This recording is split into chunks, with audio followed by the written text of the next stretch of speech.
Are you the kind of person who is excited about new, shiny things? When something comes up, you're the first person to line up to be able to buy this thing because this acquisition of these new shiny things gives you some sort of security. You feel secure when you have this new shiny thing. Maybe you grew up in a family where you did not have much. In fact, the answer to asking for anything was more of a no than a yes. In fact, even when they were trying to say yes, they had started by saying no. No was always said to you every time you desired something, and you always felt that acquiring a new shiny thing was the epitome of success. It was the epitome of making it in life. And you always felt that the people who had it were more secure, were more happy, were more of what a person should be than what you were. Your circumstances were determined because of the way that you grew up poor. And it caused you a money trauma. A money trauma that causes you to buy things that are essentially unnecessary just because you feel secure in accumulating a lot of stuff. That is a money trauma that I want us to talk about today. Shiny new things trauma. You have to understand that most of us handle money based on how we grew up. If you grew up in a place where there was a lot of need, a lot of no's in terms of what you wanted and what you desired, you always told, read hard, if you pass your exam, we buy you this, and it never showed up, you are most likely going to be traumatized in the way you handle your money, thinking that if I buy myself that thing that I never grew up having, then I become more secure. In fact, when you are unable to buy a new thing, you become depressed. When people are buying new items, you become depressed. This is something that you need to work on if you are going to grow financially. This is because the more stuff you buy, the more money you use, the more loans you are likely to incur, the more you will need bigger space to be able to bring these new things in your house, the more you're likely to insure these things that you essentially may not need, the more you have to replace or repair things that are breaking down. Shiny and accumulation of a lot of things sometimes can be very expensive, even in the adjacent additional cost, not just in the purchase of these same items. For example, why would you need to buy a phone every single year, yet the phone that you already have has not broken down? Simply because it looks like it has a few scratches on the screen, and maybe there's a new feature that has come up with the new generation of phones of the same phone that you already have. In fact, I know somebody who was telling me they regret buying a new iPhone simply because the previous generation had more functionality than what they had. I met people who buy shiny things because of the excitement of owning shiny things and the perception people have of what your success is.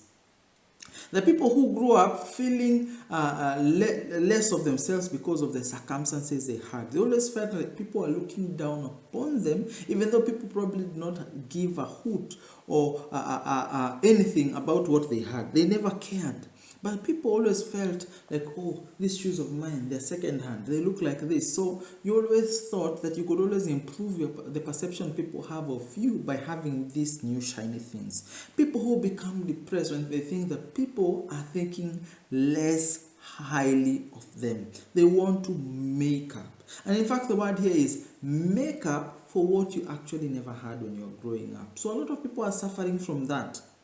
You need to understand being financially stable and being financially secure is much better than accumulating a lot of shiny things. In fact, when you do not have cash flow, if you try to get rid of these shiny things, you will actually lose money trying to offload some of these things. You will have to sell at a discount, or you will be desperate. You will not have any cash flow coming in. You're planning for retirement and you have a lot of shiny things. You have boats, you have cars, you have bicycles, you have motorcycles, you have all these things that are not generating cash flow for you when you need cash flow as you enter into retirement, when you cannot be able to pay for some of these medical bills that are going to increase. You are going to be in a financial fix because you will be incurring so many additional costs. In fact, the cost of your life will be a lot higher than the similar person earning the same amount of income, simply because you have a lot of other things to take care of. It becomes essentially problematic when you as a parent, your children acquire the same attitude. That they no longer like something because somebody else has a newer thing. It becomes generational pattern of financial trauma within the family, where your child feels like, because my dad bought this and because we have this, maybe I need something because somebody else has something that looks newer. The accumulation of stuff that may not be necessary in your life. Instead of accumulating stuff, why don't you accumulate financial assets? I understand the problem with financial assets and investments, growing value and increasing your net worth may not appear shiny. In fact, you may not even tell others, and others may not give you. So you will not get the feedback loop of people saying, wow, you have this, wow, your investments are growing, wow, you're growing your wealth, because people can't see it. Even yourself can't be able to see it. So you need to disassociate success from what you see. You need to understand and teach yourself to appreciate the things that you do not see. And to appreciate that you will never be like the next person. There's always going to be somebody who has something that you will not have. And does not mean that you are unsuccessful. Met a lot of people even in work who are constantly under pressure. They are working extra hours. They are doing side hustles and doing side jobs so that they can be able to buy stuff that they do not necessarily need. Things that are going to impress others for a short period of time before they move on, because people don't care about your life too much. They might appreciate and desire the thing that you have, but only for a moment before they move on. This is pressure that you're putting on yourself. Pressure that you don't need to have. Trauma because of how you grew up. You need to be content in yourself as a person, content in your ability, content with not having something that is growing value, that is not a shiny item that you can be able to show others. Remember, your life is for you to live, not for you to live for others. Don't live at other people's terms or what you perceive as their terms about how you live your life. Live your life according to your terms, because when you have needs and you have expenses, they will come and hit your pocket, not the pocket of other people and their expectations. Work on this trauma. If you need to speak to somebody, speak to somebody. If you need to associate with people who do not think of money or shiny things are things that give them security, start association with those kind of people who have a certain attitude about money, that money is not about giving me stuff, but it is about improving my life. People who are using money instead of being used by money to acquire a lot of unnecessary stuff in their lives. Work on this financial trauma and you'll be able to handle unnecessary shopping sprees, unnecessary clothing purchases, unnecessary online purchases of things that you not necessarily need. In fact, you will not need subscriptions to Amazon Prime and other shopping subscriptions that are going to give you quick delivery. In fact, you will be always thinking, is this new item going to improve my life, or is it going to just be another shiny item that I will not use? You start making questions as you change your attitude. So change the people that you interact with. If they value you for the new things that you are buying, change that circle of friends. They are not really friends. They are just people who are there to cheer you on as you go down the financial drain and the financial stress or financial insecurity. Change your friends. Change your own attitude. Work on your own attitude on what really gives you value. Change perspective, especially look at the perspective of the children that you have and the generation that you are raising. Think about them. What do you want these financial traumas to follow them? Do you want this pressure to continue with them, that they cannot accumulate something that is worth having because they have something that is shiny and they can show people and they can look at? Because remember, having the excitement of a new thing only happens for a short period of time. After a while, you realize the kick and the excitement dies down. So it is only for a short period of time. So look at things that are going to give you excitement perpetually. Spend time with people, not with things. Start valuing people and not things. Start valuing experiences and not things. Shiny things, or things that are quite unnecessary.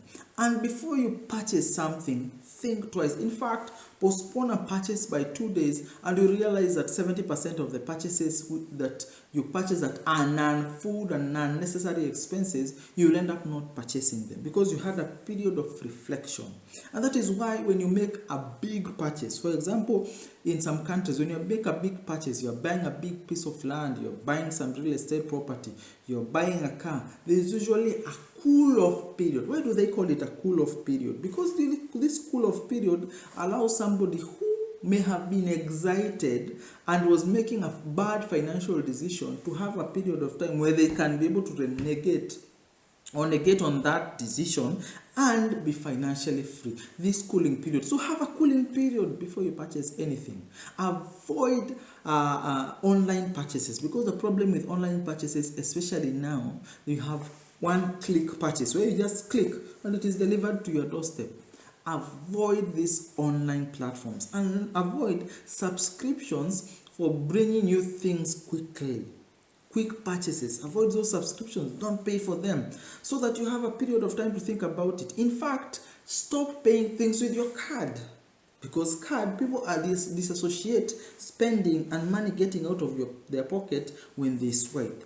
When they swipe, they don't even look at the quantity of amounts. It has been noted that people are more likely to overpay for something when they pay for it in credit and with their cards, their bank cards, because they do not see the actual physical cash. But when you are counting 1, 2, 3, 4, you feel the pinch. You see yourself losing the money. So start paying for things in cash. Stop walking around in shopping areas doing nothing. Be purposeful. If you're coming from work, go straight home. Go straight to meeting your friends. Stop walking and hanging around and window shopping. You are tempting yourself to shiny things that are essentially unnecessary. Be busy with your life. Be busy with yourself, because being busy is going to have less time for you to think about these shiny things that you're having. I hope you're learning, you're growing, and becoming better in your financial affairs. Do you suffer from the financial trauma? You can be able to overcome it and be able to see your life make a turnaround from valuing things that are shiny to valuing things that are going to help your finances shine. Hope you're learning, you're growing, and becoming better. Leave a comment down in the comment section and like this video. Thank you. My name is George Kingori. Enjoy your day.